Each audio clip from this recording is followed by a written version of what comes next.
take away now, as we said, the club theory was that wall being behind you. We've got to try and miss that wall, so to speak. Okay, so there's before. Okay, as that club goes back before now, before it gets about hip height, dink, you've hit the wall, and that club you can see now has gone a long way behind you in what we call a flatter backswing. Okay, this one here now, unfortunately, a bit darker, but you can see the club there now, the same sort of position.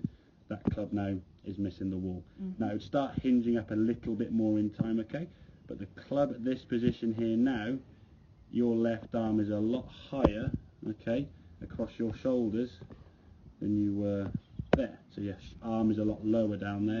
Only a little bit, and we're talking about 2 inches maybe, but 2 inches in this game of golf is enough to make a difference in contact. Again, that's the thing, it's getting yourself in a position whereby you don't have to try and compensate by throwing the club further over. The club can go up on one angle and kind of come back on a similar angle. It does change a little bit one way or the other, but for the majority, if we can keep it sort of as a circle round the golf swing, around the body, rather than in and then up and then over the top. There's 3 different movements, trying to judge them at the same time with varying length of golf clubs, varying lies we're going to get out there, and again taking the club that's wrong.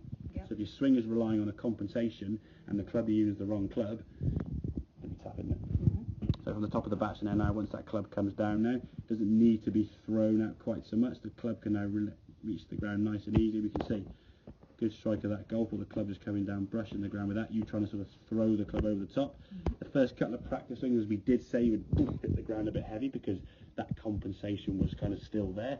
Once you establish, hey, I don't need to try and do that anymore now, you can just twist through normally, get that body up onto that left side, and that right foot now is starting to see we can lift off the ground, so your weight's not hanging back. It's not fully twisting through yet, but I wouldn't say click the finger, it's going to suddenly twist up on its toe.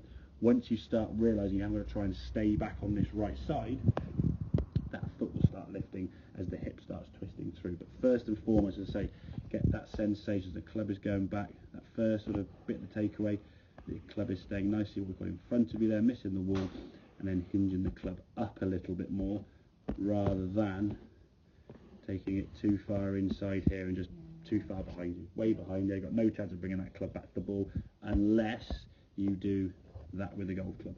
And that's kind of what you got to do, like a big of a loop going in. So you went in there, up there, and then a big over the top.